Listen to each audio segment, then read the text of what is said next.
बच्चों 15.1 जो एक्सरसाइज थी अपनी प्रोबेबिलिटी चैप्टर से, उसके लगभग 8 क्वेश्चन हमने कंप्लीट कर दिए और 9 से स्टार्ट करते हैं। देखो 10 cards number from 1 to 10 are placed in a box. 1 से लेकर 10 तक के कार्ड जो है एक बॉक्स में रखे हुए हैं। Mixed up thoroughly and then one card is drawn randomly. It is known that number on the drawn card is more than 3। अगर यह पता हो कि उस जो कार्ड ड्रा किया गया है उसके ऊपर जो नंबर है वो मोर देन 3 है, what is the probability that it is a even number. तो बच्चों सबसे पहले आपके बॉक्स में जो नंबर है वो है 1 से लेकर 10 तक के नंबर।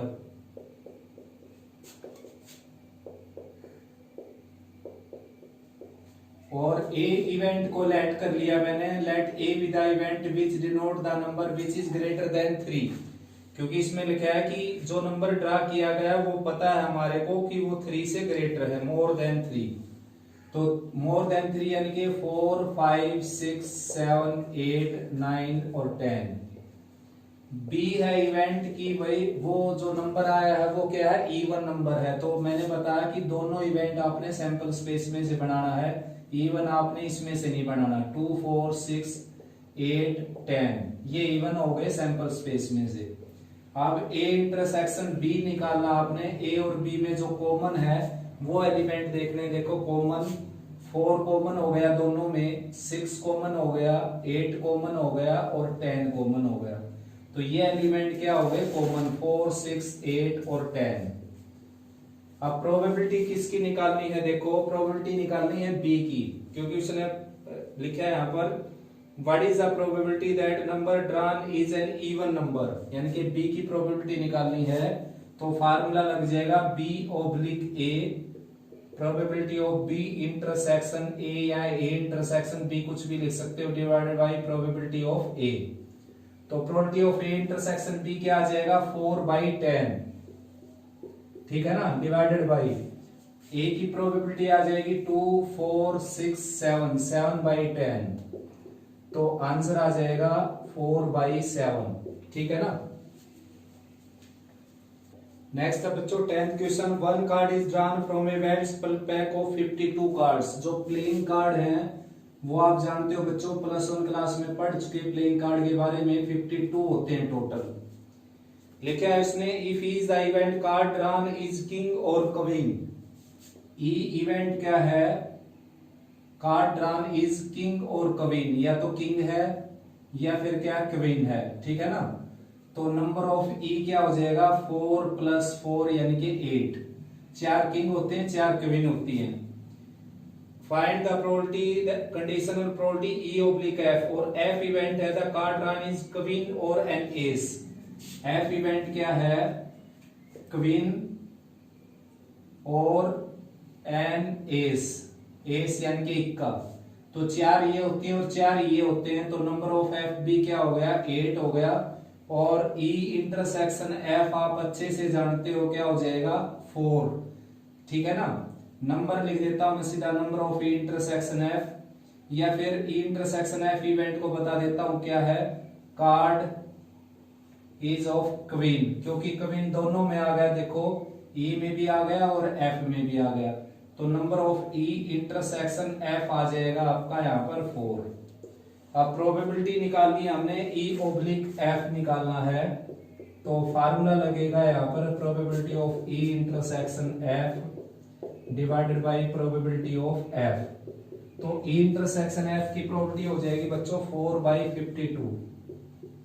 और एफ की प्रोबेबिलिटी आप जानते हो, एफ में 8 एलिमेंट थे, तो 8/52।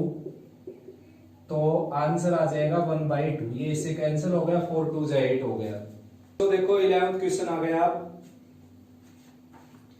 The probability that a student selected at random from A class will pass in mathematics is 4/5। तो मैथमेटिक्स के इवेंट को एम लेट कर लेता हूं, 4/5 मैंने यहां पर लिख दिया।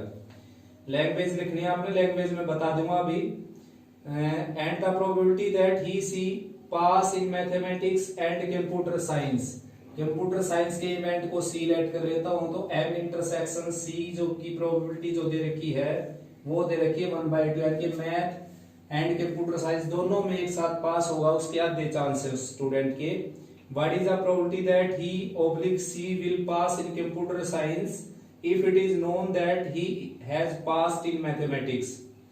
यानी कि प्रोबेबिलिटी निकालनी है कि वो कंप्यूटर साइंस में पास हो जाए if it is known that he is passed in mathematics, कि वो मैथ में पास हो गया था। तो बिल्कुल सिंपल क्वेश्चन है, जो भी रिक्वायरमेंट है वो दोनों दे ही रखी है यहाँ पर।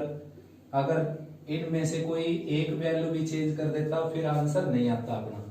तो probability of C intersection M की जगह 1/2 लिखेंगे, प्रोबेबिलिटी ऑफ एम की जगह 4/5 लिखेंगे, टोटल करेंगे 1/2, ये आ जाएगा 5/4, यानी कि आंसर आ जाएगा 5/8। अब आपने ऊपर एक लाइन लिखनी है, let M and C be the events which denote the student pass in mathematics and computer science, and M intersection C is the event which denote the student passed in mathematics and computer science both। और फिर बिल्कुल simple छोटा सा ये solution है। देखो बच्चों, most important question है 12th क्वेश्चन। स्टेटमेंट लिखिए मैंने, रीजन है उसके पीछे, वरना स्टेटमेंट बुक में से ही पढ़ सकता था मैं। देखो स्टेटमेंट देखो ध्यान से, स्टेटमेंट में लिखा है ए बैग कंटेन्स 3 रेड 7 ब्लैक। एक बैग के अंदर जो है रेड बॉल कितनी है 3 और ब्लैक बॉल कितनी है 7, ठीक है ना। और टोटल हो जाएंगी 10, टोटल बॉल हो गई 10। बिल्कुल छोटा सा क्वेश्चन है, देखो छोटा सा सैंपल स्पेस है, ये है क्वेश्चन। अब इसमें से इसने क्या लिखा है, देखो लिखा है कि 2 balls are drawn at random without replacement। Without replacement means पहली बॉल निकाली, निकाल कर बाहर रख दी और फिर दूसरी बॉल निकाली। तो दूसरी बॉल निकालने चलोगे आप तो एक बॉल कम हो जाएगी, उसमें से 10 की बजाय 9 बॉल रह जाएगी। तो ये ध्यान से देखना विदाउट रिप्लेसमेंट क्या होता है। ये इसमें स्टेटमेंट में कीवर्ड्स हैं, देखो कीवर्ड्स, ठीक है ना। ये कीवर्ड्स है और ये कीवर्ड्स है, जैसे देखो, ठीक है ना। और फिर ये है फर्स्ट और सेकंड सिलेक्शन। अब इसने आगे लिखा है कि second selection is given to be red, यानी कि जो दूसरी बॉल निकाली हमने उसका हम बता देते हैं आपको, उसकी बता देते हैं कि वो रेड निकली दूसरी बॉल। आपने प्रोबेबिलिटी निकालनी है कि पहली बॉल भी रेड निकले, ऐसी प्रोबेबिलिटी निकालिए आप, ठीक है ना। तो देखो बच्चों लिखा है कि दूसरा सिलेक्शन रेड है, आप पहला सिलेक्शन भी रेड हो, ऐसी प्रोबेबिलिटी निकालिए यहाँ पर। जबकि मैं आपको बताऊं बच्चों, ये क्वेश्चन अगर इस तरीके से होता कि first is red then find the probability second is also red, अगर ये क्वेश्चन होता first is red then find probability second is also red, मतलब अगर इस क्वेश्चन की स्टेटमेंट इस तरीके की होती तो ये +1 क्लास का क्वेश्चन होता, बल्कि 10th क्लास का क्वेश्चन कह सकते हो कि भाई पहली बॉल तो रेड निकाल कर हमने बाहर फेंक दी, अब दूसरी बॉल जो है वो निकालें, उसमें रेड की प्रोबेबिलिटी निकालनी, दूसरी बॉल भी रेड निकले, ठीक है ना। अब मैं इस क्वेश्चन को 3 तरीके से करवाता हूँ। देखो अगर कंपटीशन में क्वेश्चन आ जाए तो आप स्टेटमेंट को बदल दो।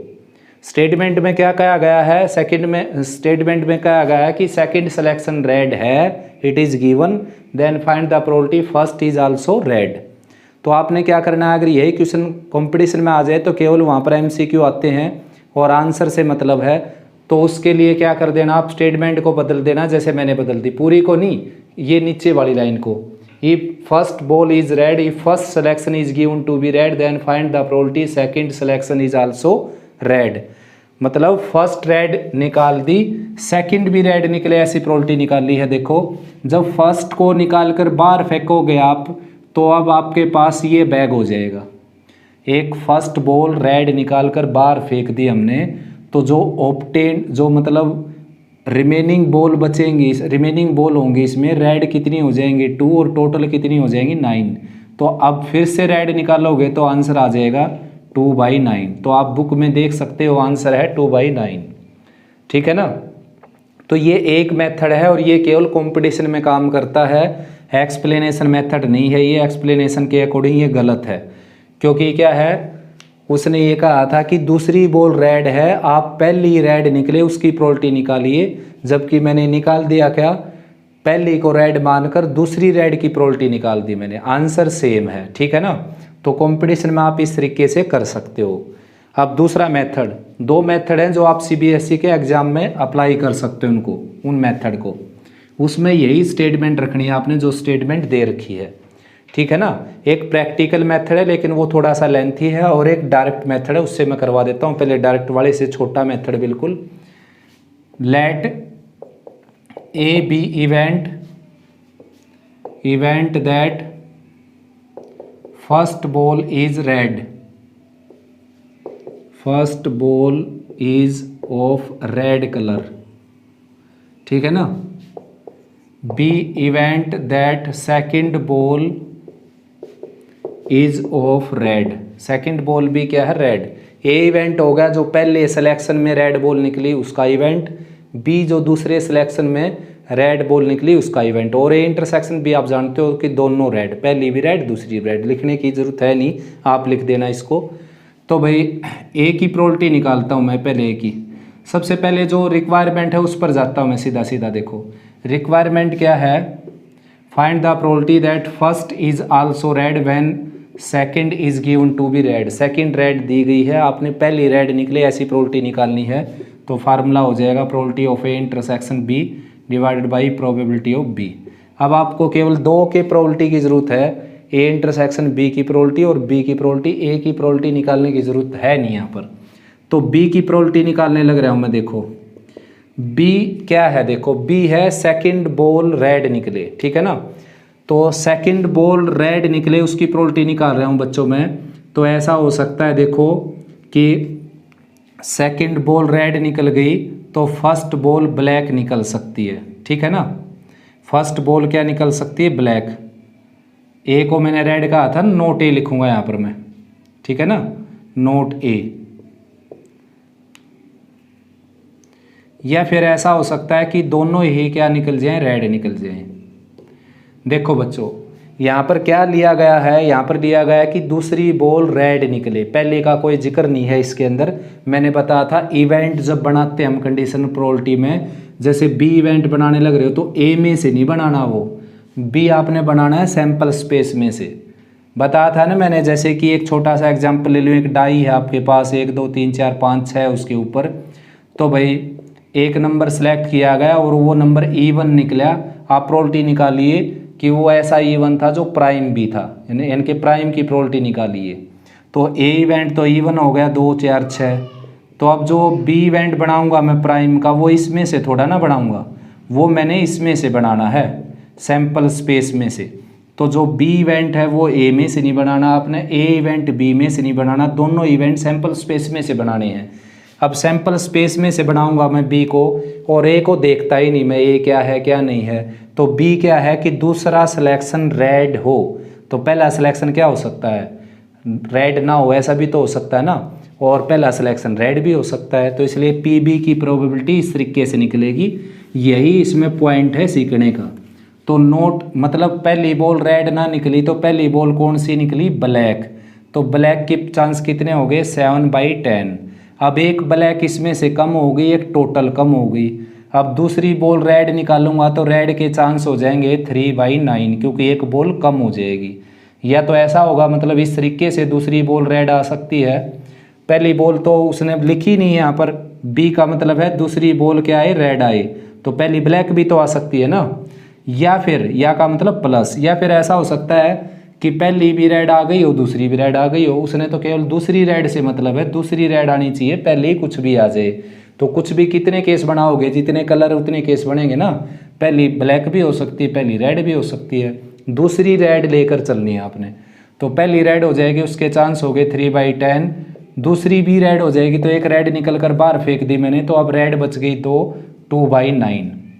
इसको कैलकुलेट करूंगा 90 एलसीएम आ जाएगा, 21 ऊपर हो गया और 6 ये हो गया, तो 27/90 हो गया। ये मेन बात थी इसमें। अब दूसरा केस है, दूसरी जिसकी प्रोबेबिलिटी निकालनी है वो है probability of A intersection B. तो अब आप ए खुद देखो क्या है, ए है पहली बॉल रेड, बी है दूसरी बॉल रेड, तो ए इंटरसेक्शन बी क्या हो गया, दोनों बॉल रेड। तो पहली बॉल रेड निकालूंगा, उसके चांस कितने हो गए 3/10। दूसरी बॉल रेड निकालूंगा तो एक रेड कम हो गई यहाँ से, उसके चांस हो गए 2/9, तो 6/90 ये हो गया। ठीक है ना। अब हमने यहाँ पर वैल्यू रखनी है, देखो सिंपली 6/90 और 27/90। 90 से 90 कैंसिल हो गया, 3 2 जा 6, 3 9 जा 27, वही आंसर आएगा। और सीबीएसई के एग्ज़ाम में जो 12th का एग्ज़ाम होगा आपका, उसमें इस मेथड से करना है। पहले वाले मेथड से करोगे तो कोई नंबर नहीं मिलेगा आपको, क्योंकि वो मेथड गलत करेंगे वहाँ पर। उसका रीज़न क्या है, क्योंकि वहाँ पर हमने स्टेटमेंट बदल कर आंसर निकाला है, लेकिन वो आंसर कंपटीशन में फ़ायदा करेगा, इसलिए मैंने करवाया है, क्योंकि कंपटीशन में 1 सेकंड में आंसर आ जाएगा आपका।